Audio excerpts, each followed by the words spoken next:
la sutura coronal y la sutura lamboidea que les decía. Entre ambos parietales está la sutura sagital y más acá abajo la sutura temporoparietal. Entonces, estas suturas hacen de que nuestro cráneo se vaya formando de la manera más rítmica y armoniosa y que tengamos un cráneo determinado. Cuando una de estas, en este caso, por ejemplo, si se cierra prematuramente esta, no va a haber un desarrollo normal de los lóbulos frontales.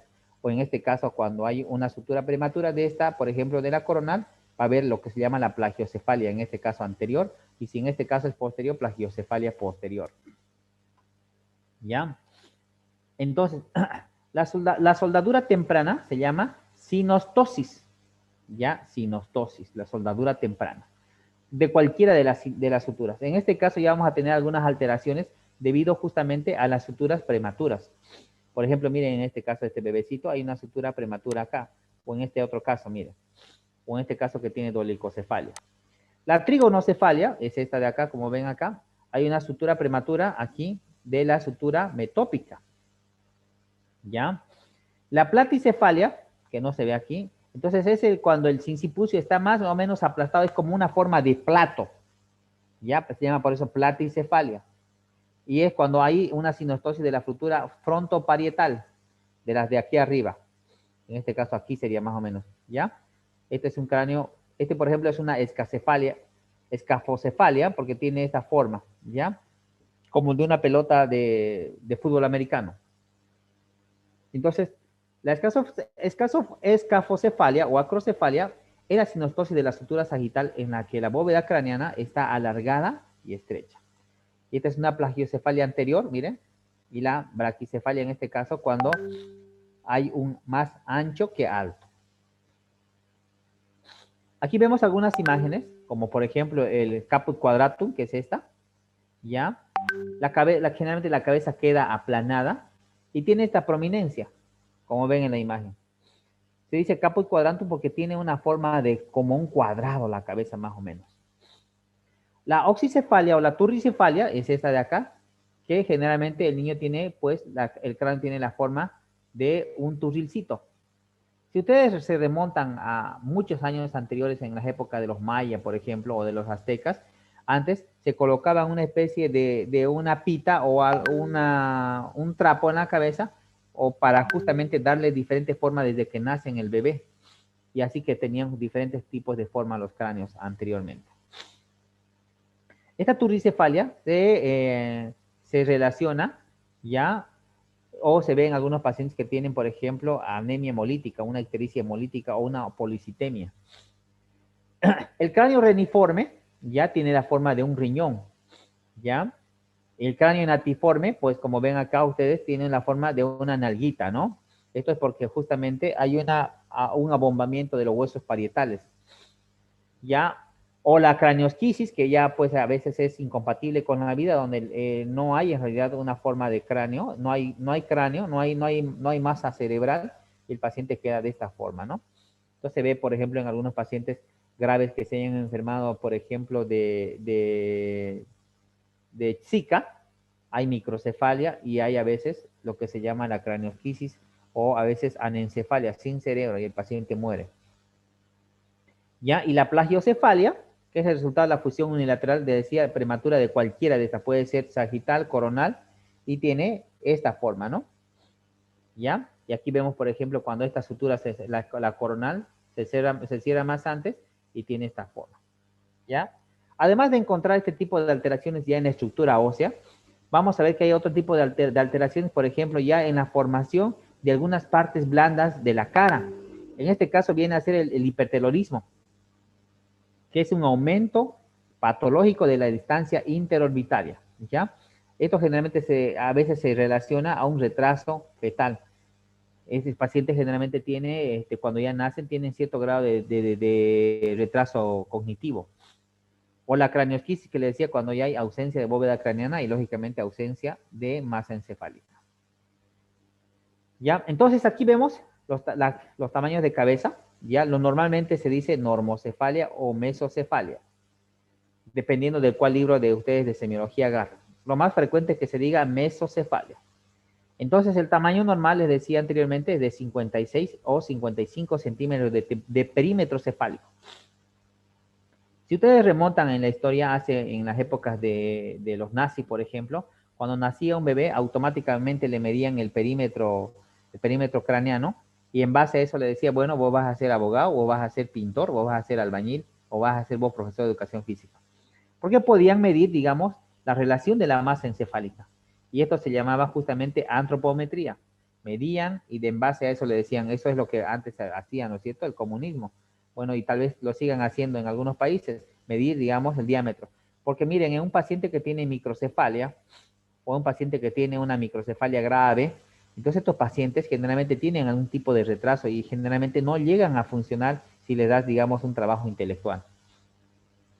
Entonces le decía la microcefalia, ya la pequeñez de la caja craneana, y en el hombre se da es cuando está por debajo de 53 centímetros y en la mujer por debajo de 52 centímetros. Ya, en cambio la macrocefalia, como ven acá, es el aumento del volumen craneano o del macizo facial que puede darse por diferentes circunstancias. En este caso, como ven en la imagen, este niño tiene una macrocefalia, pero generalmente este caso viene a ser por una hidrocefalia neonatal, es decir, el bebé nació con una hidrocefalia. A veces se ven en pacientes que tienen raquitismo o desnutrición en intrauterino. Ahora, hay adultos que pueden pasar la etapa de crecimiento y se produce un aumento de la hormona de crecimiento.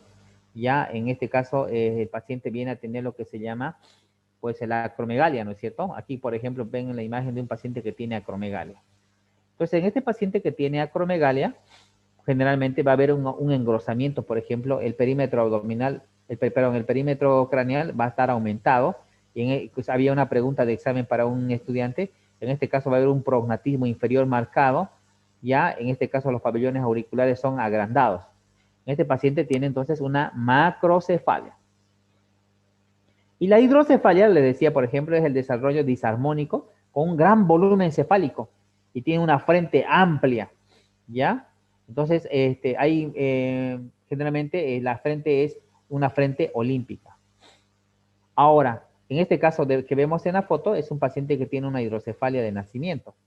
Y la hidrocefalia, pues tiene que tener ustedes conocimiento de que hay una hidrocefalia que se da o bien obstructiva o una cefalia, por ejemplo, que tiene una disminución de la reabsorción del líquido cefalorraquídeo. ¿Ya? Entonces, mucho se tiene que ver en el tema de la hidrocefalia, la circulación y la absorción del líquido cefalorraquídeo. Ahora ven aquí en la imagen ustedes en una tomografía, ven aquí la masa encefálica, y estos son los ventrículos laterales. Estos que ven acá son los ventrículos laterales, y aquí más abajo vamos a ver el tercer ventrículo. Y esto yéndonos aquí a esta imagen de acá al lado, vemos por ejemplo que estos que están acá son los ventrículos laterales, estos de acá. Y gracias al acueducto de Monroe va a pasar y va a llegar al tercer ventrículo, que sería este de acá, el tercer ventrículo, con el acueducto de Monroe. Y después, por el acueducto de Silvio, va a llegar y va a pasar al cuarto ventrículo. Ya, del cuarto ventrículo y pasa por el agujero ependimario y llega justamente a la médula. ¿Ya? Entonces, para la reabsorción del líquido cefalorraquídeo, va a pasar por los agujeros de Yuska y Magendie que se encuentran en los laterales del cuarto ventrículo. ¿Ya? Están ahí los agujeros de Yuska y Magendie, generalmente donde se va a reabsorber. Entonces, ¿dónde se produce el líquido cefalorraquídeo? El líquido cefalorraquídeo se produce aquí, en los plexos coroideos, ¿ya? En ambos plexos coroideos, situados lateralmente, como dice aquí, al lado de los ventrículos laterales y el tercer ventrículo. Y circula esto a través de los agujeros de Yuska y Magendie que están acá y son reabsorbidos por las vellosidades aracnoideas. Esto no está aquí. Son reabsorbidos por las vellosidades aracnoideas. Entonces, normalmente, por ejemplo, cuando hay una obstrucción en cualquiera de estos de acá, puede ser en el agujero de Monroe, en el acueducto de Silvio, en lo de Yuska o de Magendie, el paciente puede tener hidrocefalia. O cuando hay una disminución en la reabsorción de líquido cefalorraquídeo, en este caso en las vellosidades aracnoideas, entonces el paciente puede tener una hidrocefalia comunicante, se llama. ¿Listo? Entonces, hasta aquí he hecho, creo, un breve resumen de lo que es la circulación de líquido cefalorraquídeo, que es importante que sepan ustedes por qué se provoca la hidrocefalia. Ahora, después de la infección, vas a pasar a la palpación. Entonces, generalmente la palpación se efectúa de manera bimanual. Ya con ambas manitos se va palpando justamente a la circunferencia del cráneo. ¿Listo? La cara se va palpando si hay depresiones o no hay depresiones, si hay hundimientos o no hay hundimientos, si hay tumoraciones. Ya en este caso, por ejemplo, miren, cuando el cráneo queda así, está muy ablandado, en este caso puedo decir yo que este es un cefalohematoma. Miren, el bebé está con su cabeza normal, pero aquí hay un hematoma aparte. Puede ser un cefalohematoma. O cuando el cráneo no tiene cefalohematoma y está blando, se llama un craniotabes. Hay un reblandecimiento de los huesos del cráneo. Ya, entonces aquí vemos nuevamente aquí los diferentes tipos de suturas y las fontanelas, ¿no? Les decía que la fontanela si era a la anterior, generalmente si era a partir de los 2 años de vida. Es importante que sepan esto porque a la hora de valorar a un bebé, por ejemplo, su estado de hidratación, o si tiene una infección neurológica, vas a palpar, lo primero que vas a palpar va a ser la fontanela anterior. Si la fontanela anterior está deprimida, te está diciendo que el paciente está deshidratado. Pero si la fontanela anterior está hinchada, está tumefacta, está muy dura, te está hablando de que el paciente, pues, uno, esté sobrecargado, dos, esté con una infección, ya, o esté con una meningitis. ¿Listo? Entonces, ¿cuándo se percute y cuándo se ausculta? Les decía que la percusión, la ocultación generalmente no es necesaria en el cráneo, pero en este caso, por ejemplo, miren, en este caso, por ejemplo, tiene un neumoencéfalo. Esta tomografía que ven acá te está demostrando de que tiene aire en el cerebro. Esto negro es una densidad aire. Entonces está retrayendo al cerebro. Entonces a este lo percutís vos y es como si estuvieras percutiendo más o menos en el espacio semilunar de Traube.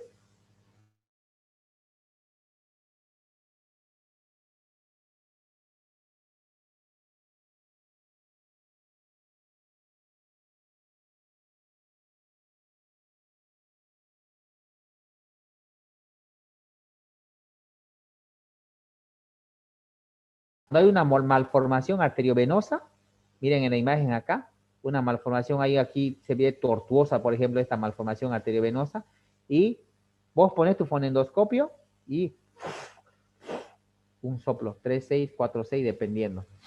Ya en este caso, ¿quiénes presentan malformaciones arteriovenosas? Lamentablemente los jóvenes. Algunos de ustedes que han tenido dolores de cabeza fuerte y que de un otro lado se exacerba más el dolor intenso, que tiene una indicación, por ejemplo, un signo de alarma para pedir una tomografía, se le pide una tomografía o se le pide, por ejemplo, una tomografía con contraste y o una resonancia magnética y te das cuenta de que el paciente había tenido una malformación arteriovenosa. ¿Y qué cosas te indican que el paciente, digamos, te hace pensar, por si ustedes no saben, aquí en el Beni tenemos bastante cantidad de pacientes que hacen hemorragias subaracnoideas o hacen hemorragias intraparenquimatosas, ya justamente por esto, por las malformaciones a veces arteriovenosas que existen. Entonces, se ha hecho un estudio anteriormente donde se vio de que alguno tal vez de los factores que influyen en esto es justamente de que la temperatura y el sol, la demasiada humedad y que estamos en la línea del Ecuador, puede ser un factor que incide, digamos, en esto. Pero la verdad es de que muchos pacientes, yo tenía un amigo médico que murió joven justamente por una malformación arteriovenosa. ¿Listo? Entonces, para tenerlo en cuenta. Ahora, en cuanto a cuero cabelludo, vamos a empezar igual con la inspección. Igual. Entonces, se efectúa justamente en cuanto a la inspección, tratando de mover los cabellos y viendo, ¿no? Con los dedos índice medio, perdón, estamos en la inspección de cuero cabelludo. Ya. Entonces, habitualmente el color del cuero cabelludo, tienes que verlo, que es un color blanco nacarado, como ven aquí en la imagen, por ejemplo, aquí, blanco nacarado. Ya, en algunas ocasiones cambia de color. Por ejemplo, en procesos inflamatorios se ve pues medio rojizo, ¿no es cierto? En el eczema seborreico. O a veces cuando hay un proceso que viene a ser, por ejemplo, la caspa, que viene a darse por este hongo que es el Pityrosporum ovale. En este caso, por ejemplo, puede haber también hasta descamación y cambio de coloración por el rascado que uno tiene. En este caso hay que ver justamente lo que habíamos avanzado anteriormente, lesiones primarias y lesiones secundarias en cuero cabelludo, que se pueden presentar desde máculas hasta pústulas, hasta costas. En personas que, por ejemplo, no tienen una buena higiene, ya no se lavan todos los días el cabello, por ejemplo, pueden salir pequeñas pustulitas, como pequeños abscesos, porque generalmente nuestra piel y nuestro cuero cabelludo, pues está contaminado, es sucio, ¿ya? Entonces se puede dar lugar, porque tú te rascas, haces unas pequeñas microlesiones o soluciones de continuidad se llama, y esta solución de continuidad da lugar a que se forme justamente este tipo de infecciones. Ahora, en la inspección de cuero cabelludo tienes que darte cuenta de dos cosas importantes. Puede haber por un lado calvicie o por otro lado alopecia. No es lo mismo. La calvicie es la caída hereditaria del cabello. En cambio, la alopecia es la caída transitoria del cabello. En este caso, por ejemplo, miren esta imagen. Esta imagen es de un paciente que tiene una calvicie. Está yendo a una calvicie parietal. Ya generalmente tiene una entrada que viene a ser el signo de Stein, que lo vamos a ver ahorita en un dibujo. ¿Ya?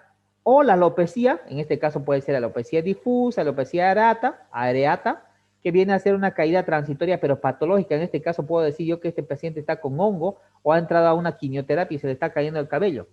Entonces la caída transitoria del cabello, que generalmente puede deberse a una tiña, una sífilis, o drogas, o uso de drogas citotóxicas como una quimioterapia, les decía. ¿Ya? Entonces, ya. En cuanto a la palpación, en cuanto a la palpación, perdón, un ratito. En cuanto a la palpación, tenemos que palpar con nuestro índice medio y anular y ir palpando justamente lo que le decía, palpar lesiones primarias, secundarias y ver, por ejemplo, con nuestro índice, con el dedo índice y con el dedo medio, jalar un poco de cabello para ver, por ejemplo, la implantación del cabello en el cuero cabelludo, ¿ya? Ver, por ejemplo, si no tiene hematomas, si no tiene enfisema subcutáneo.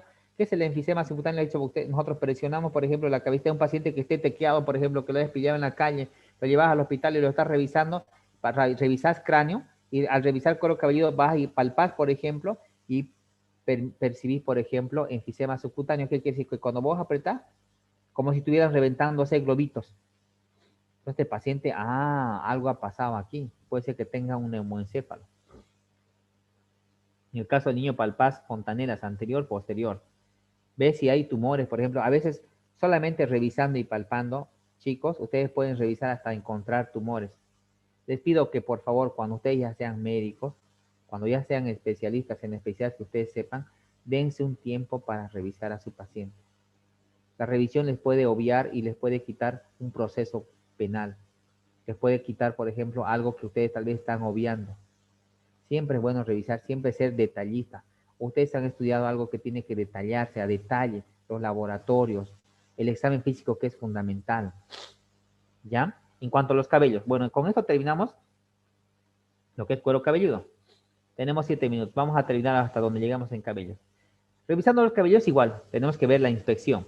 En cuanto a la inspección, tenemos que ver la forma, la simetría o la distribución, la cantidad de cabello que uno tiene, el grosor, el brillo, la longitud y el color. Ya habíamos hablado nosotros en lo que es cabellos hace un tiempo atrás y vemos que los diferentes tipos de colores que voy a ver. Hacerle un recuerdo nada más en cuanto a la forma, ya hemos hablado que son lisótricos, sinótricos o ulótricos, que son rizados.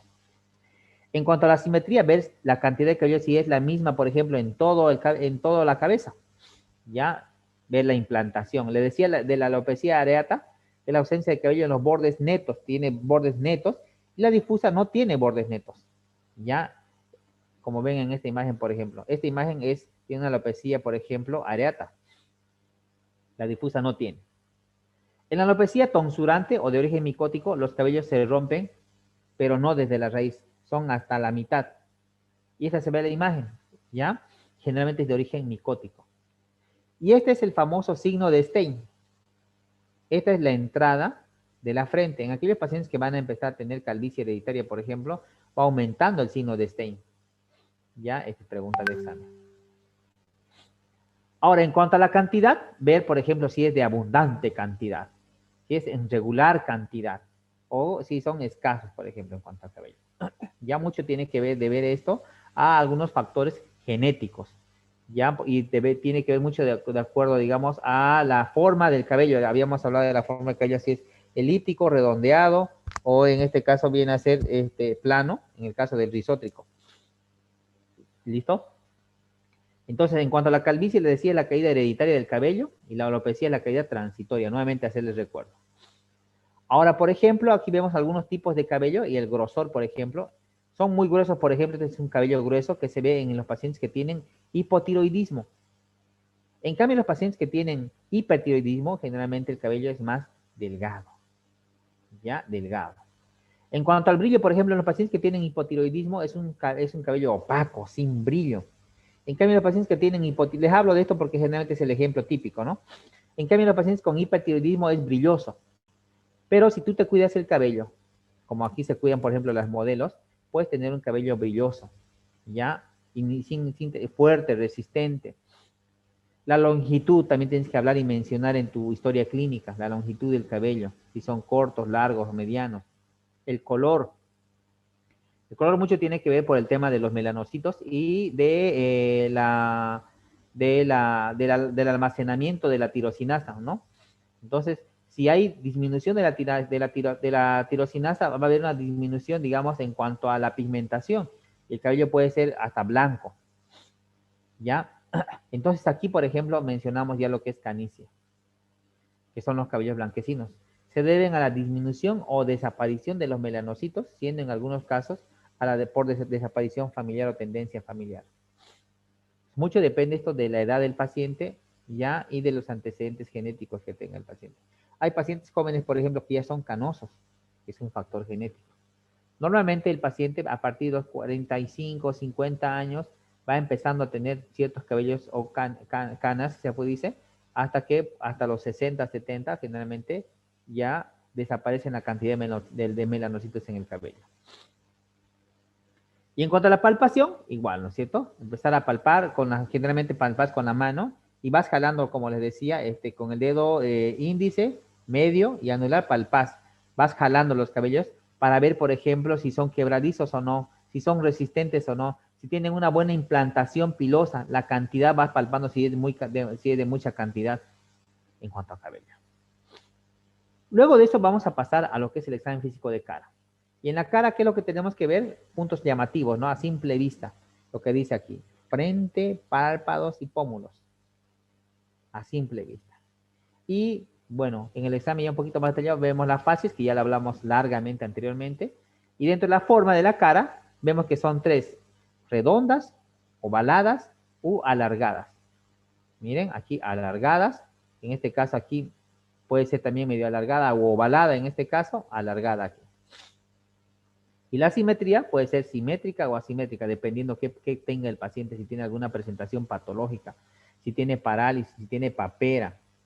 El tamaño, por ejemplo, si la cara es pequeña, grande o mediana. Ya la piel, que ya también hemos visto extensamente, ¿no? Los diferentes tipos de piel, las lesiones primarias, secundarias que hay en la piel. Luego de haber visto esto, empezamos lo que es la palpación. Igual, palpar puede ser bimanual o monomanual.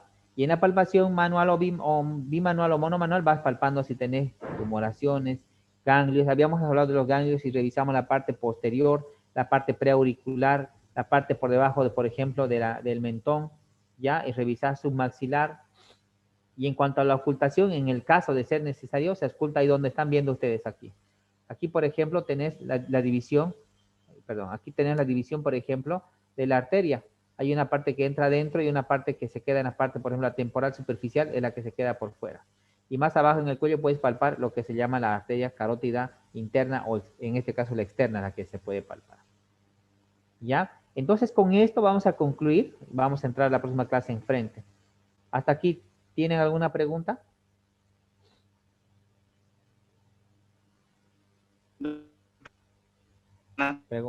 Sí, hola. Doctor, niño sale No se te escucha bien, en hijito. caso que No, no se te escucha bien. No se escucha bien. A ver, otra pregunta. un niño se traga un globo, puede causar hidrocefalia. Si un niño se traga un globo, dices. ¿Eso entendí? Sí. Sí, doctor, porque he visto que se le crece en la cabeza como si fuera un macrocefalia o una hidrocefalia. Cuando se traga un globo. Sí, doctor, sí. No, no, no, no, no, nada que ver. Lo que pasa, hijito, estoy pasando cosas. No, no, no, lo que pasa, hijito, no, estás mal. Cuando se traga un globo, uno va por el esófago y del esófago pasa